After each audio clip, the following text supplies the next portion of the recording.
Bonjour à toutes et tous, bienvenue sur ma chaîne Conscience Essence.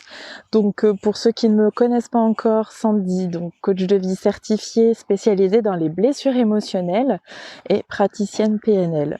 Donc pour ceux qui ont déjà découvert ma chaîne, je sais que j'avais indiqué sur la précédente vidéo que le sujet porterait sur l'ego, mais je suis tombée en fait sur un article il y a quelques jours, donc qui portait sur un sujet qui me tient particulièrement à cœur, puisque c'est quelque chose que j'ai moi-même vécu.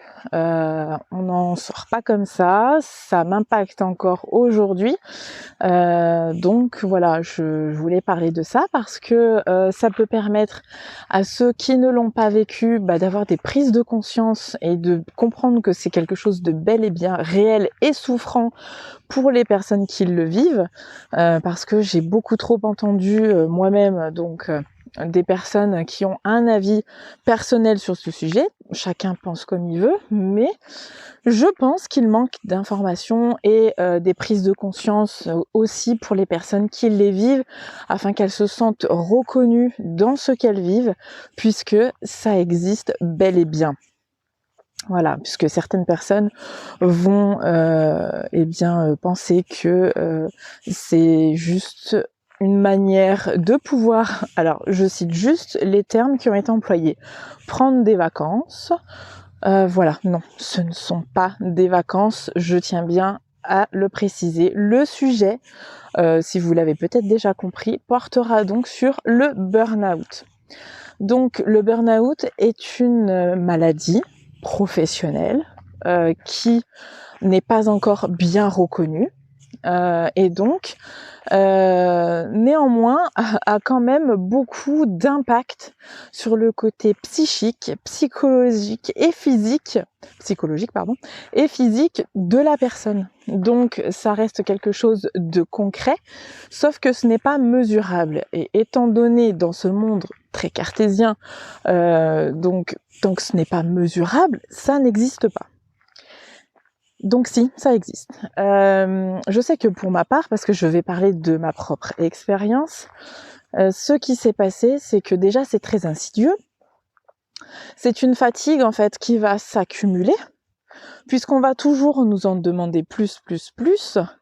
Et dans cette société, le problème c'est que dans n'importe quel domaine, quand on veut, on a tout de suite. Les employeurs, c'est un peu pareil. En plus, vu les conjonctures, on n'a pas la possibilité de remplacer rapidement, même voire de remplacer tout court. Donc le travail de 5 personnes sera donné à 2 personnes, voire même parfois 1 personne. Ce qui se passe, c'est que, en fait, nous sommes juste des êtres humains. Donc on ne peut pas donner de l'énergie de 5 personnes en une seule personne. On est bien d'accord jusque-là. Ce qui se passe, c'est que dans le quotidien de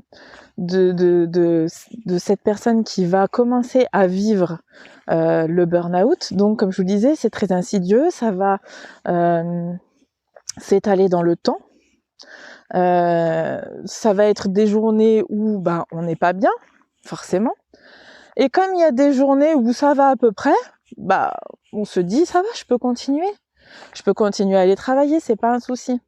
Donc on continue, mais au final c'est en dents de scie. Au final ça va impacter sur notre vie sociale, sur notre vie familiale, bref ça va impacter toute la vie de la personne, pas uniquement professionnelle, non.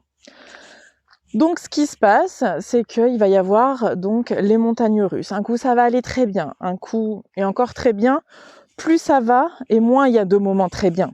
C'est-à-dire que au tout début, ça va être peut-être 2-3 journées où ça va pas, et ensuite une journée où ça va, et ensuite 2-3 autres journées où ça va pas, et une journée où ça va. Donc on se dit c'est bon, il y a encore des journées où ça va, c'est juste qu'en ce moment au travail c'est compliqué.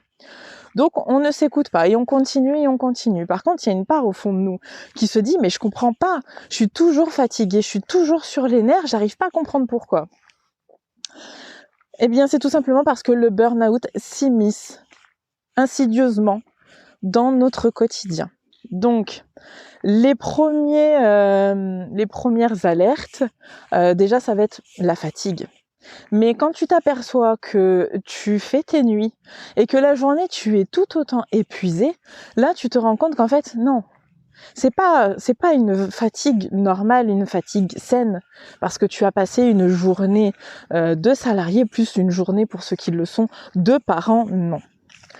Là, on en est à une fatigue psychique et psychologique. Donc, qu'est-ce qui se passe? On se pose pas de questions, on continue. Et on continue à tirer sur cette corde, on continue. Et puis au fil des jours, des semaines, parfois des mois, eh bien, on se rend compte au travail que même les tâches les plus faciles, les plus anodines, on n'arrive même plus à les faire. C'est une catastrophe. Mémoriser quelque chose est impossible. Moi, je me souviens que même des mois après m'être fait arrêter pour burn-out, je lisais une page, eh bien, en fait, je la lisais au moins 4 ou 5 fois. 4 ou 5 fois, tout simplement parce que même si je connaissais les mots qui étaient écrits sur cette page, ils n'avaient plus aucun sens. Mon cerveau avait tout simplement grillé. Il n'y avait plus rien qui passait. Et donc, là, c'est la deuxième chose à prendre en compte. C'est-à-dire qu'on n'arrive plus à se concentrer. Donc, fatigue, concentration.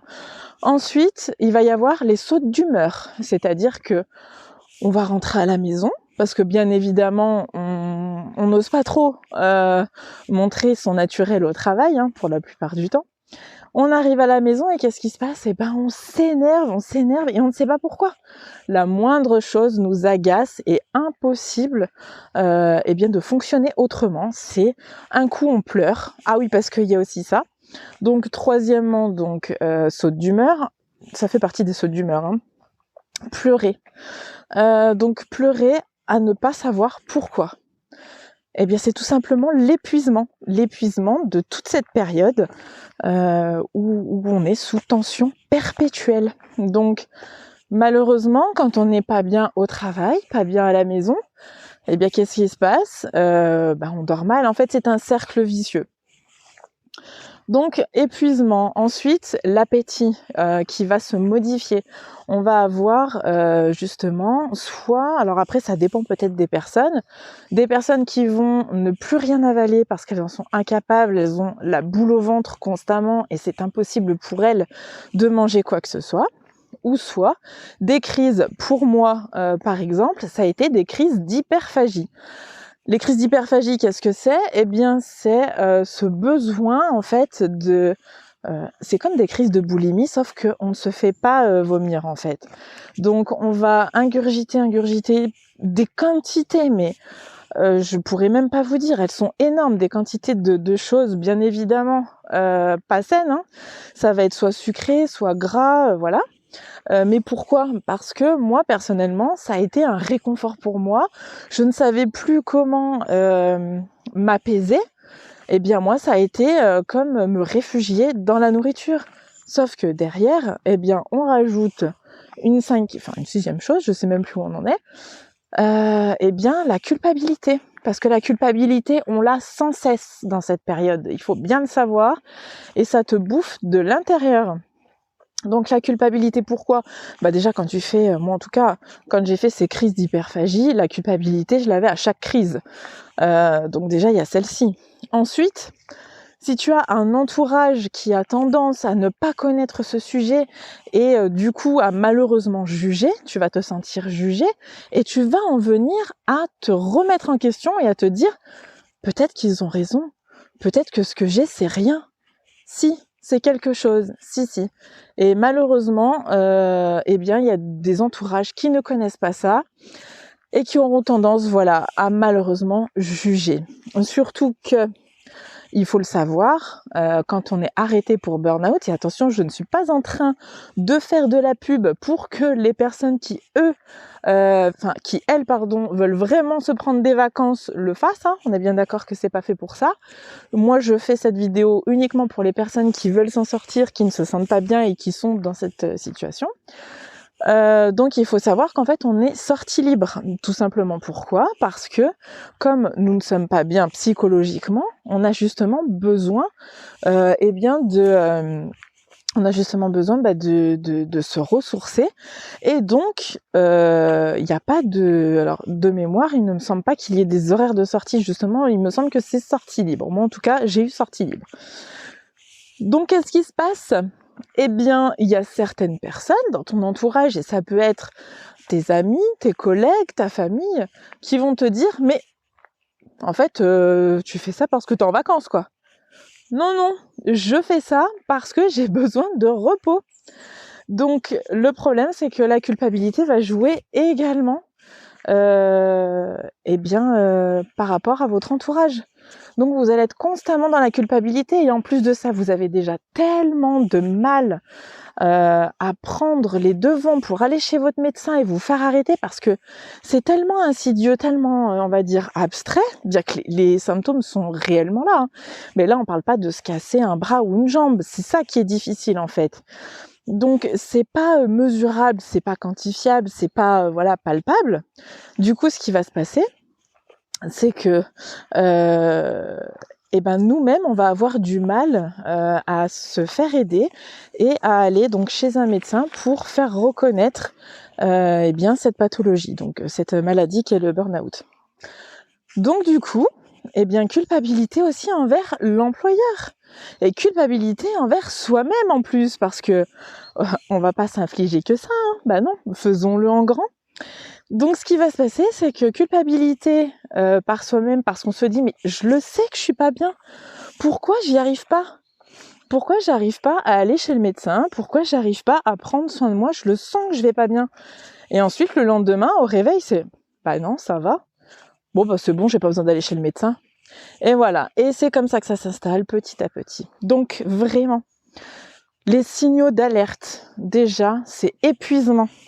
Épuisement parce qu'on a beau dormir, on est tout le temps fatigué, c'est qu'il y a quelque chose qui ne va pas. Ensuite, manque de concentration, on n'arrive plus à se concentrer et c'est de moins en moins, c'est-à-dire qu'on va arriver à se concentrer peut-être quelques heures dans un premier temps et ensuite ça va s'amenuiser en fait à chaque fois jusqu'à ne plus y arriver du tout. Hein. Troisièmement, donc on a dit les sautes d'humeur. Donc sautes d'humeur, un coup je suis en colère, un coup je suis triste, un coup voilà. Ensuite, culpabilité. Donc vraiment, et encore j'en oublie, hein, et donc les crises alimentaires, ou bien l'inverse, ne plus rien manger du tout.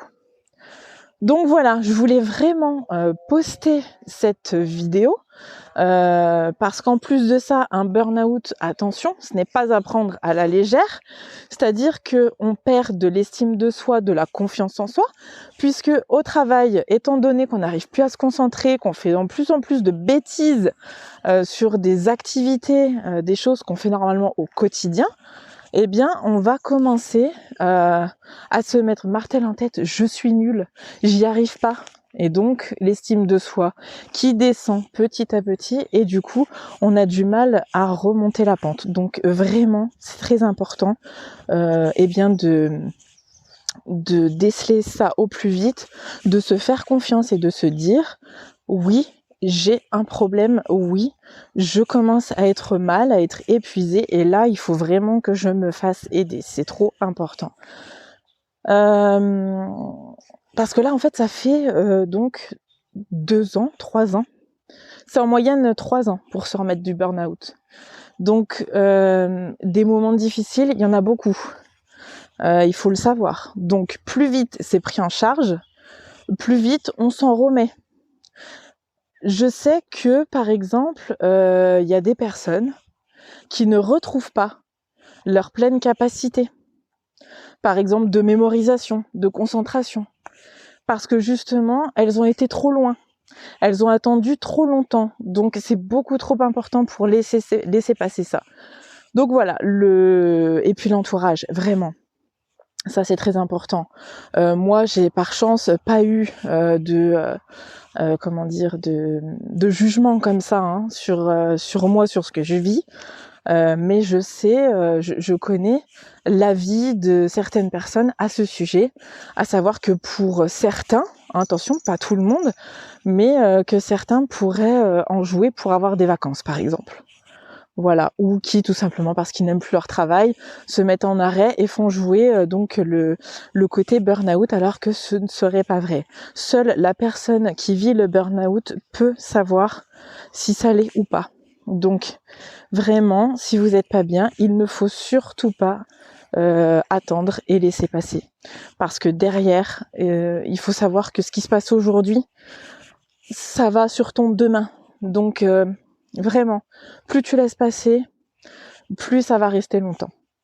Donc surtout, prenez soin de vous, prenez soin des autres, des vôtres, et puis faites-vous confiance. C'est vraiment la base, faites-vous confiance. Si ça va pas, foncez.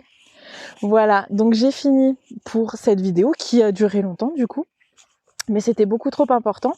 J'espère qu'elle parlera donc à certaines personnes. Si elle parle à une seule personne, c'est déjà énorme pour moi, mais si elle parle à plusieurs, c'est encore mieux. Donc n'hésitez pas à la liker, à en parler, à partager.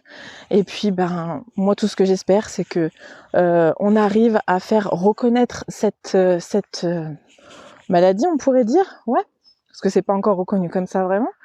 Donc cette maladie psychologique qui touche de plus en plus de personnes. Donc vraiment, voilà, trop important.